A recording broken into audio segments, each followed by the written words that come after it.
باللہ من الشیطان الرجیم بسم اللہ الرحمن الرحیم۔ اللہ تبارک و تعالی نے ارشاد فرمایا وَمَن يَفْعَلْ ذَلِكَ عُدْوَانًا وَظُلْمًا، فرمایا کہ جو ظلم اور زیادتی کے ساتھ ایسا کرے گا، کیسا؟ یعنی جو پچھلے جو معاملات اللہ تعالی نے بیان فرمائے ہیں، یتیم کا حق کھانے کا، جو حرمت کے مسائل ہیں، جو چوری ڈکیٹی ہے، جو حرام کاری ہے، جو بھی ایسا اگر کرے گا، کیونکہ اللہ تبارک و تعالی نے بیان تو کر دیے ہیں، بتا دیا ہے کہ یہ کام غلط ہے اور یہ کام صحیح ہے۔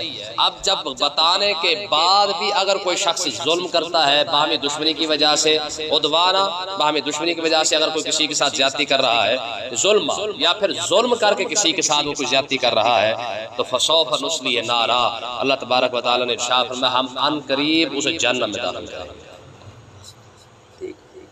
اب یہ بندے جو کہتے ہیں نا، کہتے ہیں جی اللہ تعالیٰ آپ ہی بخشے گا یا آپ ہی مہربانی کرے گا، ذرا اس طرف ذرا یہ بھی دیکھ لیں۔ فرمایا کہ جب ہم نے سارے احکامات بیان کر دیے ہیں، حلال کو بیان کر دیا ہے، حرام کو بیان کر دیا ہے، کرنے کے بعد اب بھی کوئی شخص اگر حرام کی طرف جاتا ہے، دیکھیں نا جی، استاد کلاس کے اندر سبق پڑھا دیتا ہے، پڑھانے کے بعد اچھے طریقے سے سمجھا دیتا ہے، اگر طالب علم پھر بھی یاد کر کے نہ آئے تو پھر اس کا کیا بنے گا؟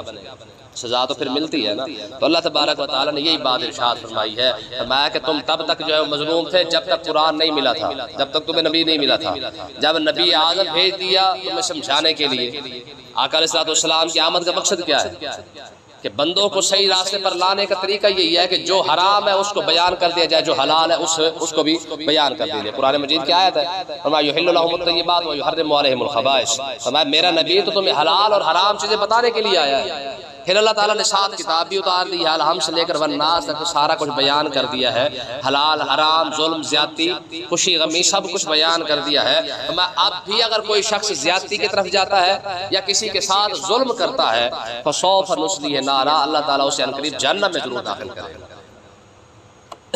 ہمارے بزرگ فرماتے ہیں کہ اگر کسی شخص نے کسی کا ایک پیسہ دبا لیا ظلم کے ساتھ یا زیادتی کے ساتھ، 1 روپے میں کتنے پیسے ہوتے ہیں؟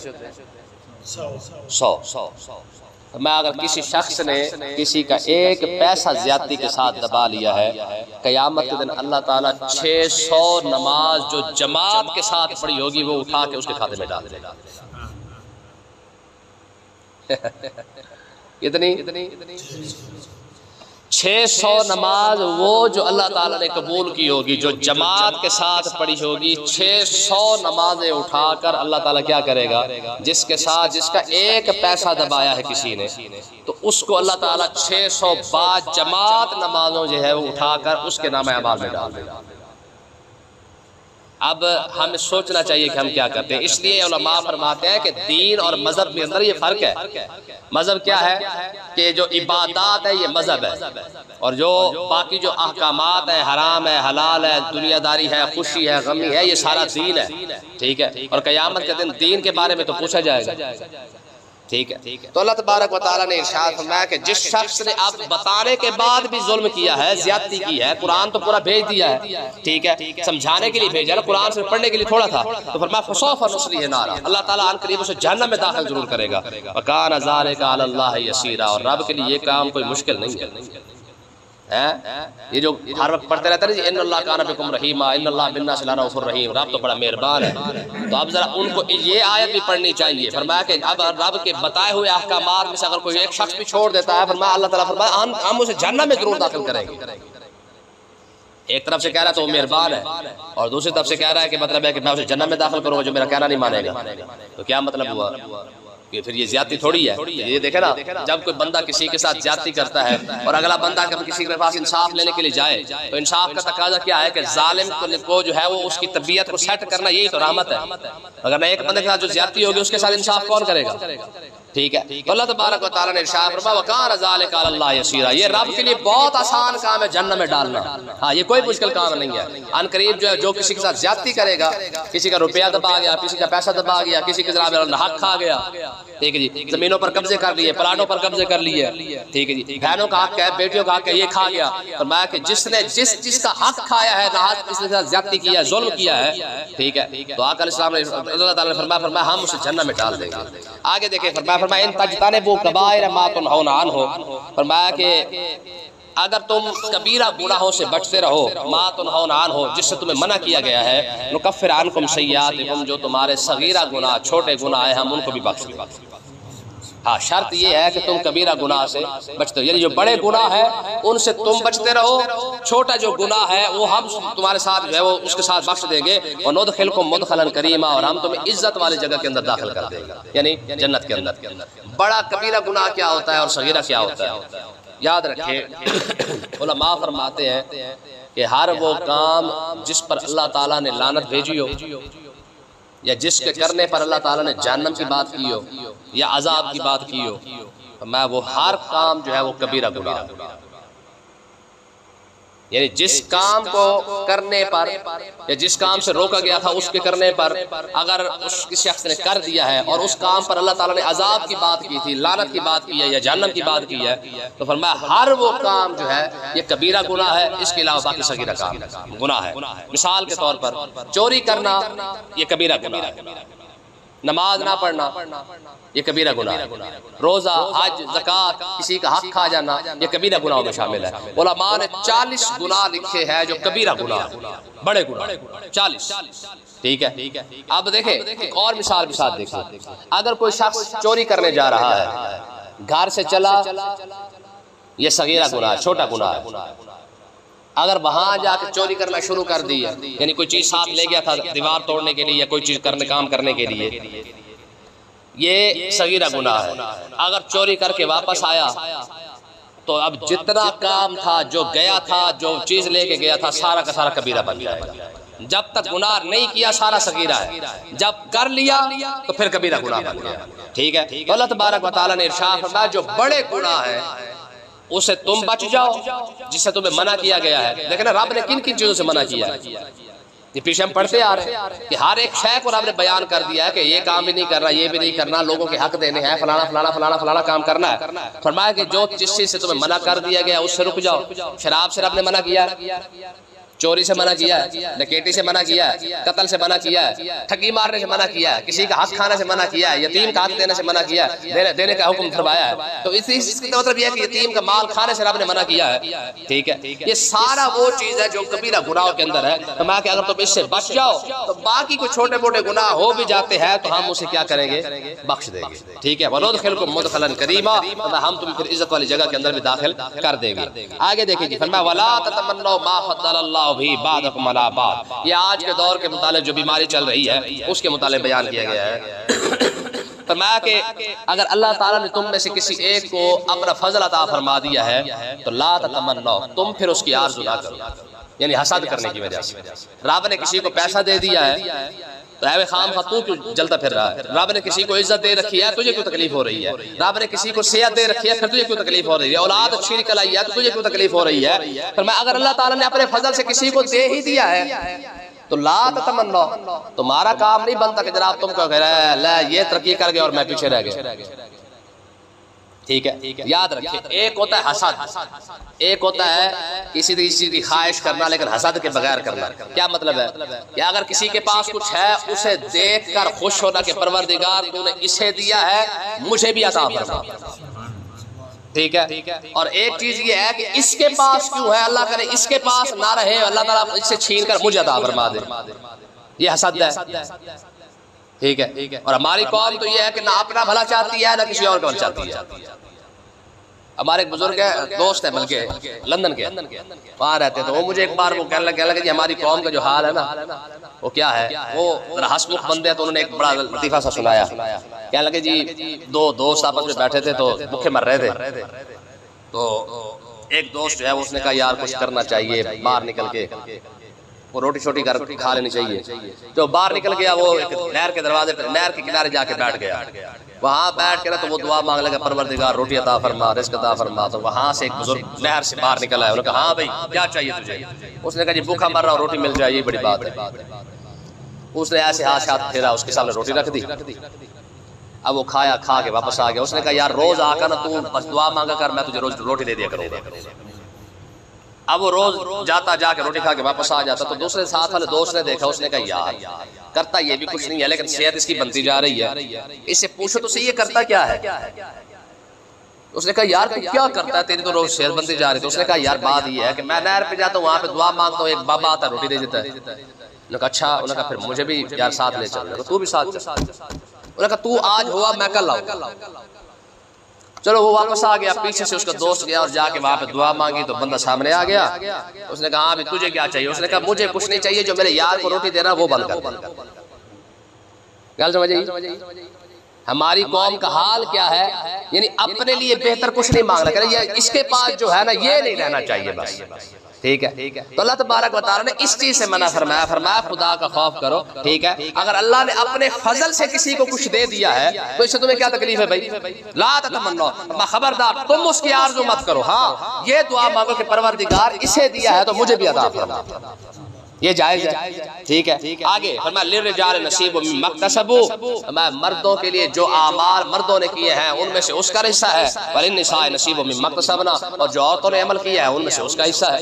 ظاہر ہے جو اچھا کام مرد کرے گا یا عورت کرے گا، ہر کسی نے لینا تو اپنا حصہ، اپنا نصیب ہی ہے، اپنا حصہ لینا ہے، چاہے وہ دنیا ہے چاہے وہ آخرت ہے. تو اللہ تبارک و تعالیٰ نے ارشاد فرمایا کہ چاہے مرد ہو چاہے عورت ہو، دنیا کے اندر بھی اور آخرت کے اندر بھی، میں جس نے جو بھی عمل کیا ہے اس کی جزا تو اس کو ویسے ہی مل کے رہے گی. وَاسْأَلُوا اللَّهَ مِنْ فَضْلِهِ، تو میں اللہ تعالیٰ سے اس کا فضل مانگا کرو. کیا کیا کرو؟ فضل مانگا کرو.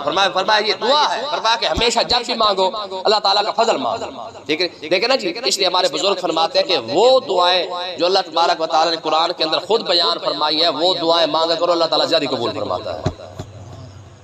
ٹھیک ہے. مثال کے طور پر یہ جو ربنا آتنا فی الدنیا ہے، ٹھیک ہے جی، یہ تو وہ دعا ہے جو اس کو اللہ تعالیٰ نے خود بیان فرما دیا ہے. ٹھیک ہے جی. اسی طریقے سے میں اپنا کسی بندے کو کوئی تکلیف کے اندر کوئی مبتلا ہے، کوئی غم ہے، کوئی تکلیف ہے، کوئی پریشانی ہے، تو قرآن مجید نے فرمایا یہ جو دعا ہے فاستجبنا لہ ونجیناہ من الغم وکذالک ننجی المؤمنین. حضور نے فرمایا کہ کوئی بندہ دکھ اور پریشانی کے اندر یہ دعا پڑھا کر اللہ تعالیٰ اس کی مشکلات کو حل کر دے گا. ٹھیک ہے نا جی، یہ سارے قرآن کے اندر ہے. ٹھیک ہے جی. آدم علیہ السلام جب زمین پر آئے دعا کیا مانگا کرتے تھے؟ ربنا ظلمنا انفسنا وان لم تغفر لنا. یہ ان کے دعا ہے حضرت آدم علیہ السلام کی. ٹھیک ہے جی. حضرت ابراہیم علیہ السلام کیا دعا مانگتے تھے؟ ربنا اغفر لی ولوالدی وللمؤمنین یوم یقوم الحساب.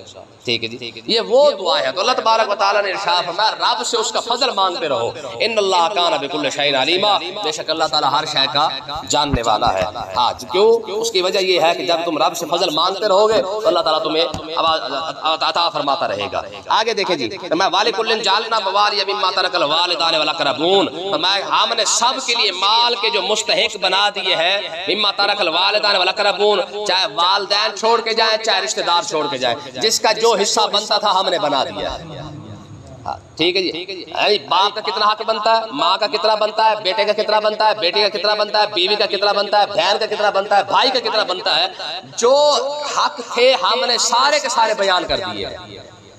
یہ پیچھے پڑھ کے آیا نا یوصیکم اللہ فی اولادکم للذکر. ٹھیک ہے جی. یہ پچھلا رکوع گزرا سورۃ النساء کے اندر دوسرا رکوع ہے. تو اللہ تعالیٰ نے جس کا جو حق بنتا تھا وہ کیا کیا ہے؟ بیان کر دیا. اب کوئی شخص اپنی مرضی سے کسی کا حصہ مقرر نہیں کر سکتا. ٹھیک ہے جی. اگر کوئی کہے جی میں اپنے بڑے بیٹے کو اتنا دینا چاہتا ہوں، چھوٹے بیٹے کو اتنا دینا چاہتا ہوں، بڑی بہن بیٹی کو اتنا دینا چاہتا ہوں، چھوٹی کو اتنا دینا، سوال ہی پیدا نہیں. میں نے پہلے بھی آپ کو بتایا تھا کہ اگر کوئی شخص اپنی اولاد میں سے کسی کو آگ بھی کر دے کہ جی میں نے اس کو آگ کر دیا ہے، آگ کرنے سے بھی اس کا حصہ ختم. اکثر لوگ کیا کرتے ہیں؟ اخبار پیش کر دیتے ہیں، وہ جی ہم نے اپنے فلانے بیٹے کو آگ کر دیا ہے، وہ جی ہم نے اپنے فلانے بھائی کو آگ کر دیا ہے. تو جس طرح مرضی آگ کرتا پھر یہ جو اس کا حق ہے وہ اس کو مل کے رہے گا. بات سمجھیے کہ نہیں آئی ہے؟ ہاں لیکن کیونکہ بھائی ہے چاہے بہن ہے چاہے باپ ہے چاہے جو مرضی ہو جائے. ٹھیک ہے. آقا علیہ السلام کی خدمت اقدس کے اندر ایک شخص حاضر ہوا، یا رسول اللہ میں کماتا ہوں میرا چھوٹا بھائی کھا جاتا ہے، میں کماتا ہوں میرا چھوٹا بھائی کھا جاتا ہے. تو آپ اس بارے میں ارشاد فرمائے. جب اس کے چھوٹے بھائی کو بلایا گیا تو فرمایا ہاں بھائی تیرا بڑا کماتا ہے تو چھوٹا کھا جاتا ہے. اس نے کہا یا رسول اللہ میں غریب ماڑا بندہ ہوں. تو حضور علیہ السلام نے بڑے کو دیکھ کے فرمایا تجھے شرم نہیں آتی ہے؟ ہو سکتا ہے اللہ تعالیٰ جو ہے وہ اسی کی برکت سے تجھے عطا فرما رہا. سمجھ آئی کہ نہیں؟ تو اس لیے نا اللہ تبارک و تعالیٰ نے ارشاد فرمایا ہم نے جو حق تھے وہ بیان کر دیے. بہنوں کا حق ہے وہ دینا پڑے گا، بیٹیوں کا حق ہے وہ دینا پڑے گا، بھائی کا ہے وہ دینا پڑے گا. اگر کوئی شخص چاہتا ہے کہ مطلب لپیٹا شپیٹا مار لے، جیسے میں نے کہا آج ہی کے مسئلے کے اندر آیا نا کہ اگر ایک پیسے سے 600 نمازیں جا رہی ہیں جماعت والی، تو جس نے ایک مرلہ پورا کیا کہتے ہیں قبضہ کیا ہوا اس کا کیا بنے گا؟ جس نے پورا قلعہ مارا ہوا ہے اس سے کیا بنے گا؟ اس لیے حقیقت ہے یہ وراثت کے مسئلے کے اندر نا بڑے بڑے جبات استار سارے اس میں آ جاتے ہیں، کوئی اس میں بچتا بہت مشکل بچتے ہیں، ٹھیک ہے؟ تو اللہ تبارک و تعالیٰ نے ارشاد فرمایا کہ بھائی ہم نے سب کے حقداروں کے جو حصے ہیں وہ ہم نے خود ہی بیان کر دیے ہیں، اب کوئی بندہ اپنی طرف سے حصہ مقرر نہیں کر سکتا ہے، جس کا جو حق ہے وہ رب نے بیان کر دیا ہے۔ فرمایا والذین عقدت ایمانکم فآتوہم نصیبہم، ہاں جن کے ساتھ کوئی لاوارث بندہ تھا، اس نے کسی شخص کو کہہ دیا، اس نے کہا یار میرا دکھ سکھ آج کے بعد تیرے حوالے ہے، اگر میرا کوئی گھاٹا وعدہ ہو جائے تو تو نے پورا کرنا ہے، تیرا گھاٹا وعدہ ہو گیا تو میں پورا کر دیا کروں گا۔ اگر کسی کے ساتھ تم نے ایسے وعدے کر رکھے ہیں والذین عقدت ایمانکم فآتوہم نصیبہم، میں کہ جن کے ساتھ تم نے وہ وعدہ کر رکھا ہے تو ان کے وعدے کو بھی پورا کرو۔ جی آپ جانتے ہیں آج سے پچھلی نسل کے اندر چلے جائے نا، ہماری پچھلی بابوں کے اندر یا دادے کے اندر چلے جائے، وہ کہتے تھے کہ ہم نے ایک دوسرے کے ساتھ پگڑی جو ہے وہ بٹائی ہوئی ہے، بدلی ہوئی ہے، ہوتا تھا ایسے کہ نہیں ہوتا؟ یہ میرا فلانا جو ہے وہ پاک کا بھائی ہے۔ پاک کا بھائی کا مطلب کیا ہے کہ ہم نے ایک دوسرے کے ساتھ جو ہے وہ پاک جو ہے وہ ایک دوسرے کے ساتھ کی ہوئی ہے، مطلب کیا ہم بھائی بنے ہوئے ہیں، اور وہ بھائی ایسے تھے جو خون کے رشتے سے زیادہ ہوتے تھے، ٹھیک ہے؟ تو اللہ تبارک و تعالیٰ نے ارشاد فرمایا اگر کسی نے کے ساتھ تمہارا یہ وعدے ہو چکے ہیں تو فآتوہم نصیبہم، پھر ان کا حصہ بھی ان کو دو، ٹھیک ہے؟ ان اللہ کان علی کل شیء شہیدا، بے شک اللہ تعالیٰ ہر چیز پر گواہ ہے، رب دیکھ رہا ہے کس نے کیا کرنا ہے اور کیا نہیں کرنا ہے، ٹھیک ہے؟ ظاہر گواہ دیکھ رہا، ہم ایک دوسرے پر گواہ نہیں بناتے، کوئی کام کرتے ہم گواہ بنا لیتے کہ یہ فلانا کام میں کر رہا ہوں تو گواہ ہے، تو گواہ ہے، تو گواہ ہے۔ رب نے فرمایا ان اللہ کان علی کل شیء شہیدا، فرمایا تم سارے جو کر رہے ہو رب خود اس پر گواہ ہے۔ اس صورت کے اندر جیسے پہلے آپ کو بتایا گیا ہے کہ اللہ تبارک و تعالیٰ نے ہمارے معاشرے کے جو مسائل ہیں وہ اس صورت کے اندر بیان کیے ہیں، تو یہاں پر اللہ تبارک و تعالیٰ نے میاں بیوی کے جو حقوق ہیں پہلے بھی بیان کیے ہیں، اب یہاں پر بیان کیے جا رہے ہیں۔ فرمایا کہ الرجال قوامون علی النساء، مرد عورتوں پر نگہبان ہے، مرد عورتوں سے زیادہ قوی ہے یا مرد عورتوں پر حاکم ہے۔ بما فضل اللہ بعضهم علی بعض، اس کی ایک وجہ یہ ہے کہ اللہ تبارک و تعالیٰ نے ان میں سے ایک دوسرے کو فضیلت عطا فرمائی ہے مردوں کو۔ وَبِمَا أَنْفَقُوا مِنْ أَمْوَالِهِمْ، اور اس کی دوسری وجہ یہ ہے کہ مرد اپنے مالوں سے خرچ کرتے ہیں عورتوں پر۔ مطلب کیا ہے کہ مرد عورتوں پر حاکم کیسے ہے؟ ایک تو وجہ یہ ہے کہ مرد عورت سے زیادہ طاقتور ہے، دوسری بات یہ ہے کہ جتنے مشکل کام ہیں سارے مردوں کے ذمے ہیں، عورتوں کے ذمے نہیں ہے۔ مثال کے طور پر کما کے لانا یہ مرد کے ذمے ہے، باہر جا کے محنت مزدوری کرنا یہ مرد کے ذمے ہے، ٹھیک ہے؟ عورت کے اخراجات کو پورا کرنا یہ مرد کے ذمے ہے۔ یاد رکھیں یہ اللہ تبارک و تعالیٰ کا عورت پر احسان ہے کہ اس نے عورت کو حصہ ضرور عطا فرمایا ہے، لیکن عورت کو خرچ کرنے کی کہیں پہ ضرورت نہیں ہے۔ وراثت میں حصہ مل گیا، فرمایا اپنے پاس رکھ، تمہیں خرچ کرنے کی ضرورت نہیں۔ حق مہر ملا ہے، فرمایا اپنے پاس رکھ، تجھے خرچ کرنے کی ضرورت نہیں ہے۔ یہ محض اللہ تبارک و تعالیٰ کا عورتوں پر یہ احسان ہے کہ ان کو حصہ ضرور دیا گیا ہے لیکن ان کو خرچ کرنے کی اجازت ہے۔ ویسے خرچ اپنی مرضی سے کرنا چاہے تو بے شک کر سکتی ہے، لیکن شریعت نے ان کو خرچ کرنے کا پابند نہیں بنایا۔ بات سمجھ آ گئی؟ ٹھیک ہے جی۔ تو اس لیے فرمایا مرد عورت پر حاکم کیوں ہے؟ فرمایا اس کی وجہ یہ ہے کہ جتنے جو سختی والے کام ہیں، گھر کو چلانے کا جو کام ہے وہ مرد کے ذمے ہے، دنیا داری کے جتنے معاملات ہیں وہ مرد کے ذمے ہیں۔ عورت کے ذمے کیا ہے؟ عورت کا ذمہ یہی ہے کہ تو گھر بیٹھ اور گھر کو سنبھال، تیرے ذمے صرف اتنا ہے۔ جہاد آ گیا کس پر فرض ہوا؟ مردوں پر، ٹھیک ہے جی۔ عورت صرف اس کا کام یہی ہے کہ گھر بیٹھ کے دعائیں کرتی رہے، جنگ لڑی جا رہی ہے تو مرد کام آ رہے ہیں، خوشی آ گئی ہے، غمی آ گئی ہے، دکھ ہے، سکھ ہے، جو بھی دنیا داری کے معاملات ہیں یہ سارے کے سارے مردوں کے ذمے ہیں، عورتوں کے ذمے نہیں ہے۔ عورتوں کے ذمے کیا ہے؟ اللہ تبارک و تعالیٰ نے عورت کا باقاعدہ نصاب بیان فرمایا ہے کہ عورت ترقی کرنا چاہے تو کیسے کر سکتی ہے۔ میں آکم الصلاۃ وآتینا الزکاۃ وآطعنا اللہ ورسولہ، فرمایا تیرا کام یہ ہے گھر کے اندر بیٹھ کے تو نماز پڑھ، وآتینا الزکاۃ، اگر تیرے اوپر زکوٰۃ، تیرے پاس پیسہ ہے اس پر زکوٰۃ فرض ہے تو تو اپنا زکوٰۃ نکال، وآطعنا اللہ ورسولہ، اللہ اور اللہ کے رسول کی اطاعت کر، گھر کے اندر بیٹھ کر اللہ تعالیٰ بھی تجھ پر راضی ہو جائے گا، اللہ کا رسول بھی تجھ پر راضی ہو جائے گا۔ اور رہا مرد فرمایا دو حصے لیے. یہ تو بتایا جاتا ہے کہ مرد کو دو حصے دیے گئے, عورت کو ایک حصہ دیا گیا, کہ مرد کو ایک حصہ دیا گیا, عورت کو آدھا حصہ دیا گیا. جیسے میں نے پہلے بھی آپ کو یہ مثال دی تھی, اگر 100 میں سے مرد کو 2 حصے دیے جا رہے ہیں, عورت کو ایک حصہ دیا جا رہا ہے, تو یہ بھی کسات مرد کو ہی کہا جا رہا ہے کہ 2 حصے لے کر اس کے روٹی بھی تو نے لانی ہے, اس کو کپڑا بھی تو نے دینا ہے, اس کو مکان تو نے دینا ہے, اس کا دکھ سکھ تو نے دیکھنا ہے. جو عورت کو پیسہ دیا گیا اسے کہا تو سنبھال کے رکھ. تو بتائیں یہ عورت پر کتنی مہربانی ہے اسلام. ٹھیک ہے جی. اور پھر بھی عورت جو ہے وہ برابری چاہتی پھر ہے. ہمارے پاکستان کے اندر تو یہ ایسی منحوس قسم کی نکل آئی ہیں, یہ مرد کی برابری چاہتی ہے. مرد کی برابری چاہیے تو پھر مرد کے برابر کما. یہ یورپ کے اندر جا کے پوچھے جب مرد کی برابری عورت نے کی ہے تو اس کا کیا حال ہے. ٹھیک ہے, جیسے مرد شفٹ پر جا رہا ہے عورت ویسے شفٹ پر جا رہی ہے. 8 سے لے کر 10 تک اگر مرد کما رہا ہے تو 10 سے لے کر 12 تک عورت کما رہی ہے. لیکن شریعت تجھے نہیں کہا ہے, یہ اسلام کی مہربانی ہے کہ تو ابھی پیدا ہوئی تو تیرے کمانے کے لیے باپ کھڑا ہوا ہے, تیری ساری ضروریات کو پورا کرنے کے لیے باپ کی ذمہ داری لگا دی گئی ہے. حدیث پاک کے اندر آتا ہے جس پر رب راضی ہوتا ہے اللہ تعالیٰ اس کو پہلی اولاد ہی بچی عطا فرماتا ہے. یہ رب کے راضی ہونے کی نشانی ہے. فرمایا جس پر رب راضی ہوتا ہے نا اللہ تعالیٰ اسے جو ہے وہ بیٹی عطا فرما دیتا ہے. پھر آقا علیہ السلام کا کرم دیکھیں, حضور دریائے رحمت جوش میں حضور نے فرمایا صحابہ جس کے اللہ تعالیٰ 3 بیٹیاں عطا فرما دے, تینوں کی بچیوں کی پرورش کرے, پرورش کرنے کے بعد جو ہے وہ اس کو اگلے گھر کے اندر اس کا نکاح کرا دے, فرمایا قیامت کا دن آئے گا وہ میرے ساتھ ایسے جنت کے اندر جائے گا جیسے 2 جو ہے وہ یہ انگلیاں ہو. کسی نے عرض کی یا رسول اللہ 2 ہو, فرمایا 2 والا بھی ایسے جنت میں جائے گا. کسی نے عرض کی یا رسول اللہ 1 ہو, فرمایا 1 والا بھی ایسے جنت میں جائے گا. کتنا احسان. ابھی پیدا ہوئی ہے باپ کی ذمہ داری ہے, میں تو کما کے لا.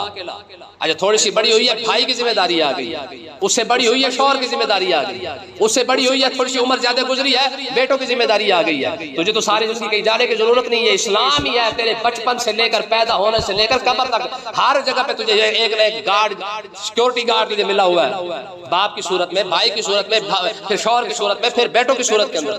جیسے میں نے پہلے آپ کو بتایا تھا کہ ایک عورت نے ایک بزرگ کو جا کے کہا جناب یہ کیسا انصاف ہے کہ مجھے مرد کے تابع کر دیا گیا, مجھے برابری ملنی چاہیے تھی.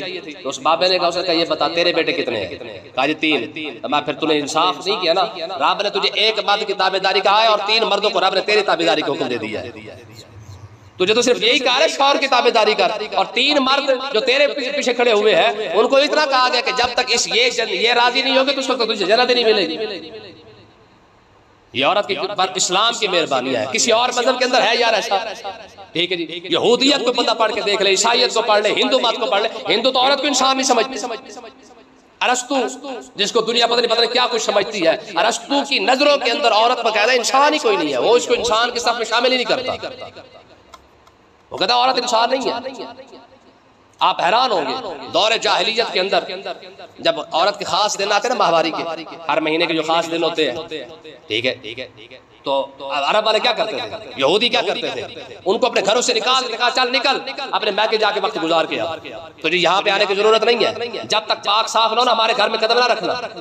یہ بیچاری نکلنے کے بعد اپنے میکے جا کے رہتی, پھر واپس آتی, جب پاک صاف ہو جاتی پھر آتی. یہ اسلام کی مہربانی ہے. ٹھیک ہے, ہم عائشہ صدیقہ فرماتی ہے کہ آقا علیہ السلام نے مجھے ایک مرتبہ فرمایا عائشہ ذرا صف تو پکڑا. عرض کی یا رسول اللہ مجھے وہ خاص دن میرے چل رہے ہیں. حضور نے فرمایا کوئی بات نہیں ہے, وہ خاص دن تیرے ہاتھوں کے اندر تھوڑے ہیں, ہاتھوں میں تو تیرے خاص دن نہیں ہے نا. فرمایا کہ یہ تو اللہ تبارک و تعالیٰ کی طرف سے آزمائش عورت کے لیے بھی جو ہے وہ لگا دی گئی ہے, تیرے ہاتھوں کے اندر وہ چیز نہیں ہے. اور یہی اما عائشہ صدیقہ فرماتی ہیں کہ آقا علیہ السلام مسجد کے اندر تشریف فرما ہوتے اور میں اسی حالت, خاص حالت کے اندر جو ہے حضور میرے ساتھ پیچھے ایسے سر کر دیتے اور میں آقا علیہ السلام کی زلف مبارک کے اندر کنگھی دیا کرتی. یہی خاص ایام کے اندر آقا علیہ السلام فرماتے ہیں میرے بستر کے اوپر حضور آ کے بیٹھے رہتے تھے. ٹھیک ہے نا. تو ایک مرتبہ لوگوں نے کہا یا رسول اللہ ہمارا وہ وقت بھی گزرا جب عورتوں کو باہر نکال دیا کرتے تھے. حضور نے فرمایا یہ اسلام کی مہربانی ہے کہ ہم نے عورتوں کو باہر نہیں نکالا بلکہ اسی گھر کے اندر رکھا ہوا. ٹھیک ہے, کتنی عورت پر اسلام کی مہربانی ہے. تو اللہ تبارک و تعالیٰ نے ارشاد فرمایا الرجال قوامون علی النساء, ہم نے مردوں کو عورتوں پر حاکم کیوں بنایا ہے, بما فضل اللہ بعضهم علی بعض, یہ جو ہم نے ایک دوسرے پر فضیلت عطا فرمائی ہے اس کی وجہ کیا ہے, ما بما انفقوا من اموالهم, میں اس وجہ سے کہ یہ اپنا پیسہ تمہارے اوپر خرچ کرتے ہیں. اگر ضرورت ہے نا, ضرورت مرد کو تو 50 روپے کے اندر عورت مل جاتی ہے, پھر کیوں اسے 10 لاکھ کی زمین خریدنی پڑتی ہے؟ کیوں اسے 5 لاکھ کا گھر بنانا پڑتا ہے؟ کیوں اسے 50 لاکھ کی کوٹھی بنانی پڑتی ہے؟ کیوں جی؟ اگر مرد صرف اور صرف عورت کا خواہش مند ہوتا تو 200 روپے کے اندر مل جاتی ہے، لیکن جب قبول کیا ہے نا تو اب تیرے اوپر ذمہ داری کتنی بنی ہے، تو میں گھر بھی دے، بیمار ہو جائے تو روٹی بھی کھلا، دوائی بھی لے کے آ، اس کے کپڑے بھی کر، یہ سارا حساب کتاب کر۔ کیوں؟ تو میں اس لیے کہ ہم نے تجھے اللہ کے نام پر جو تجھے دی گئی ہے، اب یہ تیرے اوپر ذمہ داری رب نے ڈال دی ہے۔ پھر بھی عورت کہے نہیں جی ہمارے حقوق نہیں ہے۔ آگے دیکھیں جی، فرمایا فالصالحات قانتات، فرمایا کہ وہ نیک اور ادب والی عورتیں حافظات للغیب بما حافظ اللہ، فرمایا کہ وہ مردوں کے پیچھے اپنے گھر کی اور اپنے عزت کی ایسے حفاظت کرتی ہے جیسے اللہ تعالیٰ نے حفاظت کا حکم دیا ہے۔ ٹھیک ہے جی، نیک عورتوں کی نشانی کیا ہے؟ ایک تو نیک ہے، قانتات ادب والی ہے۔ جس عورت کے اندر ادب نہ ہو، آقا علیہ السلام منبر پہ تشریف فرماتے، حضور نے ارشاد فرمایا بلکہ عید کا موقع ہے تو آقا علیہ السلام نے فرمایا عورتوں صدقہ زیادہ دیا کرو، میں نے دیکھا جہنم کے اندر عورتیں سب سے زیادہ جائیں گی۔ ایک عورت کھڑی ہوگی، انہوں نے کہا یا رسول اللہ وجہ کیا ہے، ہماری جہنم میں جانے کی وجہ کیا ہے؟ آقا علیہ السلام نے ارشاد فرمایا نہ تم علم کے اندر پورا، نہ تم دین کے اندر پورا ہو سکتے ہو اور نہ ہی تمہارا عقل پورا ہے۔ عرض کی یا رسول اللہ دین کے لحاظ سے کیسے ہم پورے نہیں ہیں؟ تو میں مرد سارا مہینہ نماز پڑھ سکتا ہے، تم سارا مہینہ نماز گل سمجھ آ رہی ہے؟ مرد سارا مہینہ روزہ رکھ سکتا ہے، تم سارا مہینہ روزہ نہیں رکھ سکتے، یہ تمہارے دین کا نقصان ہے۔ اور اگلی بات عقل کی، میں تکفرن العشیرہ، میں سب سے بڑی بات یہ ہے کہ جو مرد ساری زندگی کما کے اپنے گھر میں پردیسیوں کی طرح رات کو آتا ہے جی، صبح نکل گیا رات کو پردیسی نہیں آتے، ٹھیک ہے جی، او کہیں نہ کہیں تو گرنا ہی ہے نا یار، چلو ایک چھت تلے نیچے آ گئے۔ فرمایا ساری زندگی جو پردیسیوں کی طرح تمہارے لیے کماتا رہا، ساری زندگی تم اسی کی نافرمانی کرتی رہی۔ فرمایا مرد کی نافرمانی کرنے کی وجہ سے عورت ہمیشہ جہنم میں اندر جائے گی۔ ٹھیک ہے، مرد کی نافرمانی کی وجہ سے عورت جہنم میں جا رہی ہے۔ تو اللہ تبارک و تعالیٰ نے ارشاد فرمایا نیک عورتیں کون ہیں؟ فرمایا نیک عورتیں صرف وہ ہے قانتات جو ادب والی، کیا ہے؟ ادب والی۔ اور دوسری ان کی نشانی کیا ہے؟ میں حافظات للغیب بما حافظ اللہ، میں اپنے عزت کی بھی اور اپنے گھر کی ایسے حفاظت کرتی ہے جیسے اللہ نے حفاظت کا حکم دیا ہو۔ کیا حکم ہے؟ کہ تیرا خاوند چلا گیا ہے، اب تیری ذمہ داری ہے، ٹھیک ہے، اب اس کی حفاظت تو نے کرنی ہے، عزت کی حفاظت بھی تیرے ذمہ ہے، گھر کی حفاظت بھی تیرے ذمہ ہے، اس کے بچوں کی پرورش تیرے ذمہ ہے۔ حدیث پاک کے اندر آتا ہے کہ ایک صحابی رسول کہیں جانے لگے تو انہوں نے اپنی بیوی کو کہا میں جا رہا ہوں تو انہیں گھر سے نہیں نکلنا باہر جب تک میں واپس نہ آ جاؤں۔ وہ چلے گئے، ان کے جانے کے بعد ہوا یہ کہ بی بی صاحبہ کا جو والد صاحب تھے وہ فوت ہو گئے۔ آقا علیہ السلام کی خدمت اقدس کے اندر مسئلہ پوچھا گیا یا رسول اللہ گھر والا منع کر گیا گھر سے باہر نہیں نکلنا، اور ادھر حال یہ ہے کہ والد فوت ہو چکا ہے، کیا حکم ہے؟ آقا علیہ السلام نے ارشاد فرمایا اس کے باپ کا جنازہ اٹھا کے نا مائی صاحبہ کے گھر کے اندر لے آؤ، اور مائی صاحبہ کو کہہ رہا کہ گھر کے دروازے کے اندر سے کھڑے ہو کے باپ کا منہ دیکھو، باہر آنے کی اجازت نہیں ہے کیونکہ شوہر منع کر گیا۔ ٹھیک ہے، رب نے ایسے نہیں حقوق دیے ہیں، ٹھیک ہے جی، اس کی وجہ یہ ہے کہ یہ ساری زندگی اس نے رب نے ذمہ داری بھی تو مرد کی لگائی ہے نا، تو اگر اس کا کہنا نہیں مانو تو پھر کس کا کہنا ماننا؟ ٹھیک ہے نا، یہ تو ہمیں بڑا بتایا جاتا ہے نا جی ماں کے قدموں تلے جنت ہے، ٹھیک ہے، اس میں کوئی شک نہیں، الجنت تحت اقدام الامہات، حدیث پاک ہے جنت ماں کے قدموں تلے ہے، اور اماں جی کی جنت کی طرح ہے، اماں جی کی جنت جو ابے قدموں تلے ہے جس کو ساری زندگی روا کے رکھا ہوتا ہے، ٹھیک ہے نا، ساری زندگی جسے کہتے ہیں نا تیرے نال پھنس گئی ہے میں، جس کے ساتھ تو پھنسی ہوئی ہے جنت تیری ادھر ہی ہے، اگر پھنسی ہے تو پھر تیری جنت بھی پھنسی رہے گی۔ آقا علیہ السلام نے ارشاد فرمایا کہ وہ عورت جنتی ہے جس کا شوہر جو ہے وہ دنیا سے جاتے ہوئے اس پر راضی ہو کے گیا، ٹھیک ہے، ماں کی دعا لگ جاتی ہے ابے کی دعا نہیں لگتی۔ اور یہ مسئلہ دیکھیں فقہی مسئلہ ہے، شرعی مسئلہ ہے کہ اگر ایک طرف سے باپ بلا لے اور دوسری طرف سے ماں بلا لے، اولاد کو کس کا کہنا ماننا چاہیے؟ کس کا؟ باپ کا۔ کیوں؟ کیونکہ وہ عورت سے زیادہ حاکم، کیونکہ وہ تمہاری ماں کا بھی حاکم ہے، تمہارا تو حاکم اولاد، باپ تو تمہارا اولاد کا حاکم تو ہے ہی ہے، ساتھ ساتھ تمہاری ماں کا بھی وہ حاکم ہے، اس لیے پہلا جو حق ہے اولاد پر وہ اپنے باپ کی بات ماننے کا ہے۔ تو اللہ تبارک و تعالیٰ نے ارشاد فرمایا، اب ذرا اگلا مسئلہ بھی دیکھیں، واللاتی تخافون نشوزہن، اگر تمہیں ڈر ہو کہ یہ تمہاری نافرمانی کرے تو ان کا علاج کیا ہے؟ ٹھیک ہے جی. طبیعت ان کی سیٹ کیسے کی جا سکتی ہے اس کے 3 طریقے یہاں پہ بیان کیے گئے ہیں. فرمایا فائزوہن، فرمایا کہ اگر یہ بدتمیزی پر اتر آتی ہیں تو فائزوہن، پھر ان کو واعظ و نصیحت کرو، انہیں سمجھاؤ. پہلا طریقہ یہ ہے، انہیں کیا کرو؟ سمجھاؤ. ان کو بندے کا پتر بن، تو مجھے روا کہ تو نے کون سی ترقی کرنی ہے. ہماری قوم شارٹ کٹ کے چکر میں ہوتی ہے نا، تو بیوی شارٹ کٹ کے چکر میں ہوتی ہے. ٹھیک ہے نا جی، وہ مرد کے اوپر حاکمیت کے چکر میں ہوتی ہے. ٹھیک ہے. فرمایا فائزوہن، فرمایا پہلا طریقہ یہ ہے کہ ان کو سمجھاؤ. ٹھیک ہے. اگر پھر بھی ان کو عقل موت نہیں آتی ہے، وَاہْجُرُوهُنَّ فِي الْمَضَاجِعِ، فرمایا پھر ان کے بستر الگ کر. یہ سزا ہے. یہ کیا ہے؟ سزا ہے. پھر ان کے بستر الگ کر دو. اگر پھر بھی ان کو سمجھ نہیں آتی ہے، وَاضْرِبُوهُنَّ، پھر ان کو ہلکی مار مار سکتے ہیں. ہلکی مار یعنی 2-4 تھپڑ لگا کر، یہ نہیں کہ مطلب ڈنڈا چوک کے چل بھی طبیعت سیٹ کر کے رکھ دو ہے جی. یہ حساب کتاب نہیں ہے. ہاں یہ ہے کہ ہاتھوں کے ساتھ 2-4 تھپڑ لگا سکتا ہے، تو اس میں اتنی اجازت دی گئی ہے. باقی جو جہالت کے ساتھ مارا جاتا ہے وہ غلط ہے. ٹھیک ہے نا جی. آقا علیہ السلام نے فرمایا اللہ تبارک و تعالیٰ نے عورتوں کو تمہارے پاس جو ہے وہ تمہارے جو ہے وہ ذمہ کرم پر دے دیا ہے، تو لہٰذا ان کے ساتھ اچھا سلوک بھی کرو. ٹھیک ہے. یہاں تک مارنے کی اجازت ہے تو اتنے مارنے کی اجازت دی گئی ہے، وہ اس وجہ سے دی گئی کہ شاید اسے عقل موت آ جائے. وہ مشہور مثال ہے لاتوں کے بہت باتوں سے کئیوں کو جو ہے وہ سمجھ آ جاتی ہے، کئی کو اس لیے سمجھ آتی ہے، کئی کو پھر لطر کھا کے سمجھ آتی ہے. طالب علموں کے اندر ہوتا ہے نا، یہ 3-4 کیٹیگری ہوتی ہیں طالب علموں کی. ٹھیک ہے جی. کئی طالب علم جو ہے وہ لطر کھا کے یاد کر لیتے ہیں، کئی ویسے یاد کر لیتے ہیں، کئی کار پکڑ کے یاد کر لیتے ہیں. تو ان کی بھی کیٹیگری ہوتی ہے کہ کئیوں کو سمجھ آ جاتی ہے، کئیوں کو جو ہے وہ دوسرا طریقہ سمجھ آ جاتا ہے، ان کے بستر الگ کر دو. اور آخری لاسٹ جو خوش نصیب عورتیں ہوتی ہیں وہ لطر کولا کھا کے پھر طبیعت ان کی سیٹ ہو جاتی ہے. تو ان کے اس طریقے سے طبیعت سیٹ کرنے میں کوئی حرج نہیں ہے. تو اللہ تبارک و تعالیٰ نے ارشاد فرمایا فَإِنْ أَطَاعْنَكُمْ، ہاں اگر لطر پریڈ کے بعد اگر ان کی طبیعت ٹھیک ہو جاتی ہے تو فَلَا تَبْغُوا عَلَيْهِنَّ سَبِيلًا، اگر وہ سیدھے راستے پہ آ جاتی ہے، معافی مانگ لیتی ہے، غلطی کی اقرار کر لیتی ہے کہ چلے یار غلطی ہوگی دوبارہ نہیں ہوگی، تو اللہ تبارک و تعالیٰ نے ارشاد فرمایا فَلَا تَبْغُوا عَلَيْهِنَّ سَبِيلًا، اب تم بھی ان کے لیے کوئی بہانے نہ بناتے رہو کہ میں انج کر دیا اگر انج کر دیا.